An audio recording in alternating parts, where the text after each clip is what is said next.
All right, sharing again, seed storage. It depends on what you are trying to do for optimum conditions. Now, commercial seed that's going to be used relatively quickly doesn't need optimum storage. Optimum storage is something that you might need for research seed. It's not something you're going to store in the deep freeze for super long periods of time, but optimum storage would be something that's frozen below freezing. Now, generally, I would keep seeds for research at 0 or lower, which is about minus 20 degrees centigrade, and some of it even down to minus 80. You got to make sure you know what conditions are appropriate for your seeds. You also want low humidity. And seeds can last for a long time, possibly many, many thousands of years under optimal conditions. Practical storage conditions, when you don't need to spend that much money, you're going to use the seed anyway within a year, so it doesn't need perfect storage. 32 to 50 degrees Fahrenheit, so it's cool. You don't want it freezing, but it's cool, and it's a lot cheaper to keep something cool than frozen. And then modest relative humidity, RH relative humidity, how much moisture is in the air. And you want to keep that from being too high in humidity. That would promote fungal problems in the seed. Most annual flowers and most vegetables as well, perhaps 1 or 2 years. Generally not more than a year for commercial viability, for commercial need, where you need very high germination rates, very high quality seed. You want to plant the seed that was grown for this year. You want to plant it this year. You don't want to leave it for the following year.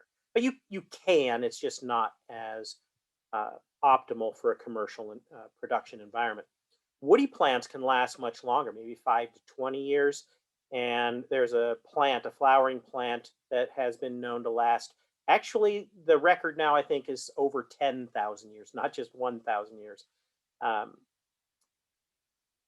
If they're kept in the perfect environment. And the 10,000 years, it was actually seeds found in some oxygen-free mud. So it was almost a perfect suspended animation kind of a condition in this cool mud, and the seeds just sat there for 10,000 years.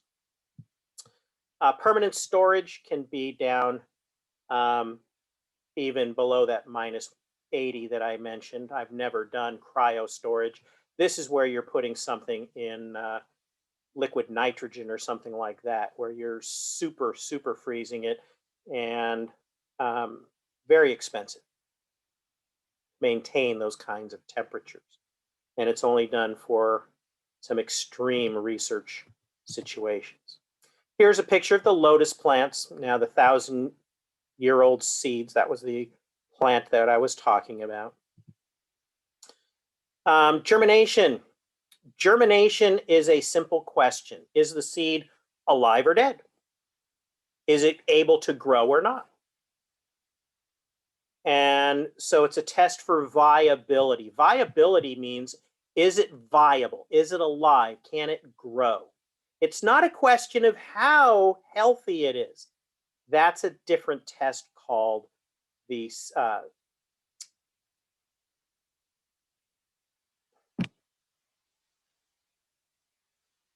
oh, excuse me.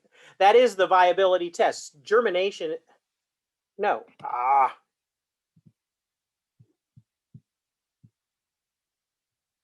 Vigor.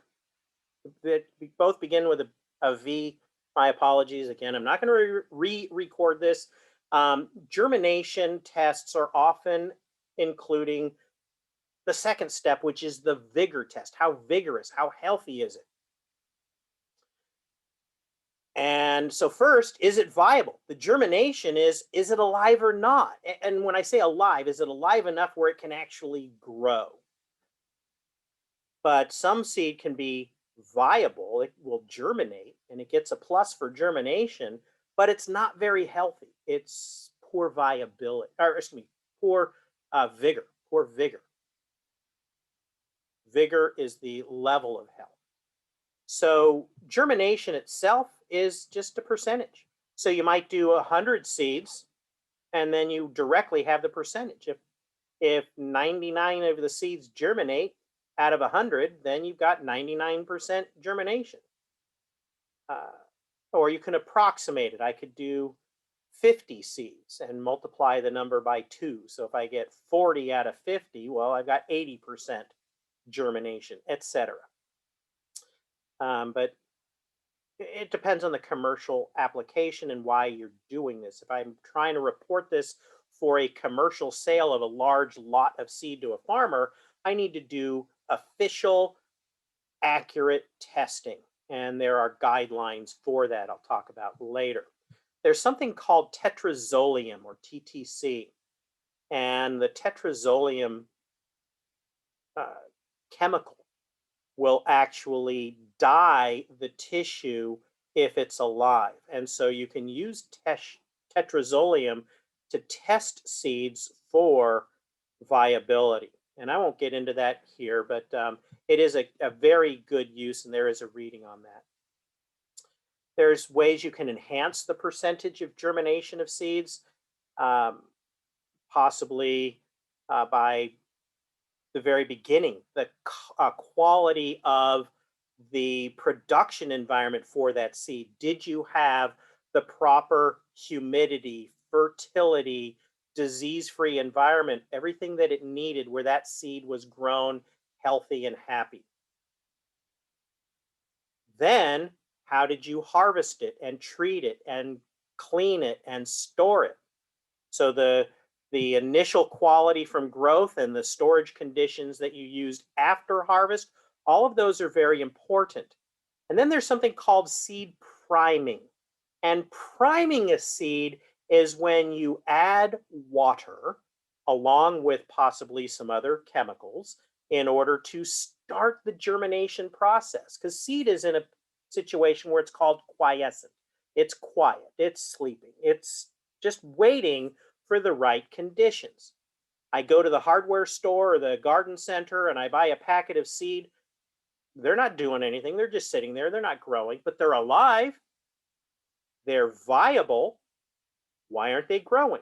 They're not growing because they don't have water and warmth and oxygen and all things in the right combination to start growing. Once you give them the light and water and warmth necessary to start growing, and they've got it all at the same time, boom, the seeds sprout, germinate, and start growing. So you can actually enhance the germination by priming the seeds. You start to germinate them, you get them going, and then as soon as you get them started, you dry them back down and shut them down. The advantage is that the seeds now are going to germinate at a higher percentage and more uniform. Some seeds really need it, and some seeds don't. Uh, I'll give you a couple of examples of why seed priming can be really helpful. In spinach, some types of spinach seed, they can germinate over a period of several days.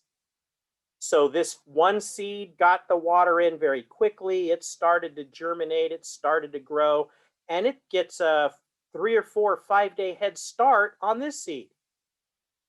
So at harvest time, that can be huge problems because this one's ready to harvest and this one's not ready to harvest yet. And later in the semester, we'll talk about how temperature has a huge effect. If that happens 3, 4, 5 days of difference in growing, and I'm going from warm temperatures into cold harvest temperatures, that could have a huge difference. That could be a couple of weeks of difference in when they're ready to harvest. Disaster. So if I prime those seeds and then I plant them, all of them might emerge. Now, the primed spinach seeds might emerge all within a 36-hour period instead of over several days. Much better for uniformity.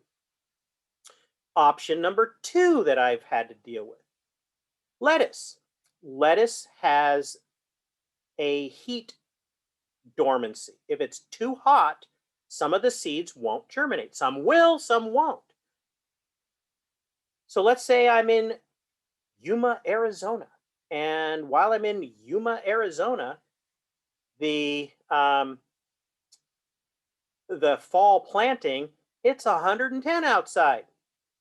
Been there, done that a lot of days. I planted lettuce in 110, 113 weather many times in Yuma. The seed doesn't like that. You don't want to germinate the seed under those conditions, because if I put water on it and it gets that hot while it's starting to grow, the seed will trigger a dormancy to say, nope, nope, no, I'm not growing yet, and might not come back out for weeks, months, or even wait till after next winter. That's not good. So some of them will come up. I was at a field one time and I saw somebody sprinkling a field. I went over and looked. They were sprinkling lettuce seed and it was super hot. It was definitely in the 110, 115 range out there. And it's like 1 in the afternoon. I'm like, what the hell are they doing that now? This is really dumb. I'm going to keep an eye on this field, and just out of curiosity, wasn't my field. I was just doing research next door. And I didn't have any idea who the grower was at all. Well, out of mind, out of sight, out of mind. I did take a picture of it though, just to remember about it, even though the picture didn't show how hot it was. It was just something for me to remember. I get a call from my boss about somebody complaining about our seed that we sold them on the commercial side. Our company sold some people some seed, and it's like they're complaining that our seed germination is really, really poor, and they think we sold them bad seed. And just out of a coincidence, complete coincidence, they could have used that seed in a 1,000-mile radius of where I was standing, but nope, that was the field. And they were complaining about it. And I just so happened to have a photo, and I told them, it's like, you germinated this seed on XY date, and on this huge temperature spike, you are the reason you had 70% germination instead of 100% germination in that field. And so we didn't have to pay for the loss. I don't remember what the boss did. He wanted to keep them happy, but at least we're able to show it's like, no, our seed that we sold you was good. So what could they have done? Two things. One, you put the water on at about 7 at night. So it has all night of temperatures that aren't too warm. The irrigation is going to cool it down, right? You put water on things, that's going to cool it down. The ground's hot, the seed's hot, but you sprinkle it with cool water through the irrigation system, and the sun's already down low enough that it's not going to heat that water up. And it'll stay cool all night long. The seed will start to grow, and then by morning, you're past, or at least by late morning the next day, the seed will have germinated, and it will have gotten past the heat dormancy portion. Lettuce grows pretty fast. It won't have germinated completely yet, but it will have passed the trigger point. Another thing, prime.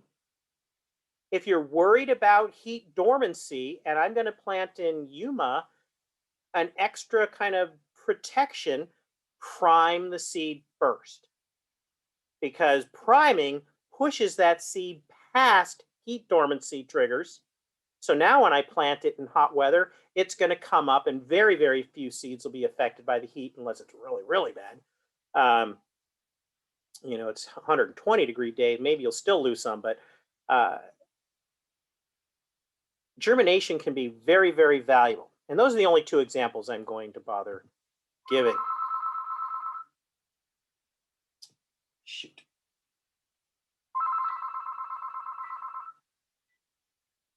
My apologies on that. So here's the Fort Collins National Germplasm Storage. There's germplasm storage or seed storage all over the world.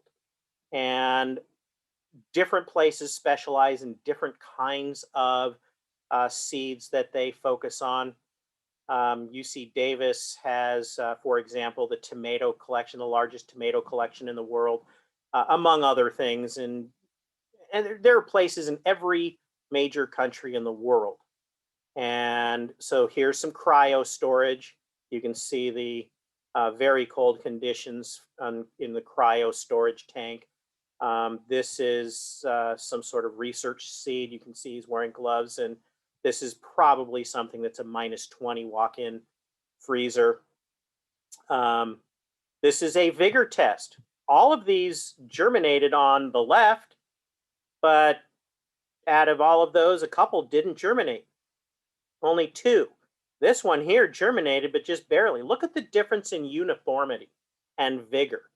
Huge differences between left and right.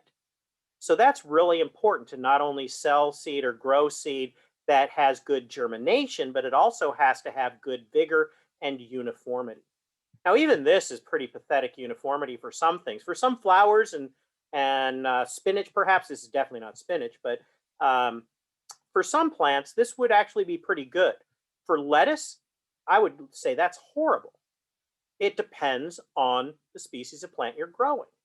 Uh, with lettuce, I would want these all looking like the rest of these. Get rid of that one right here, the short one, fourth from the left, and the two on the right here on this left-hand panel.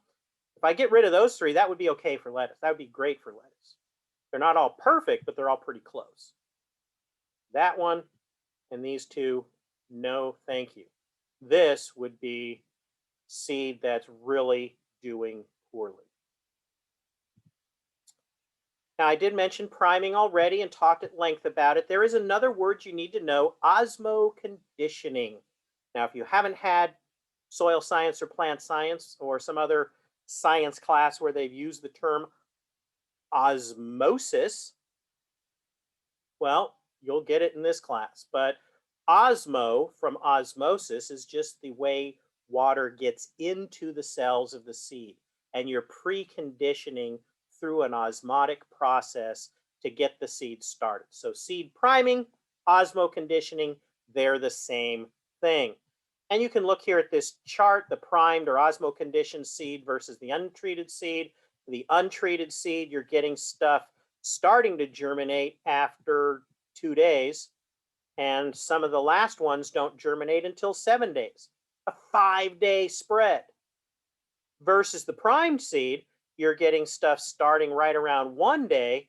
And after 2.5 days, you've got almost all of it primed within a 30 or germinated. Within a 36-hour period, you get them all germinated rather than a 5-day period.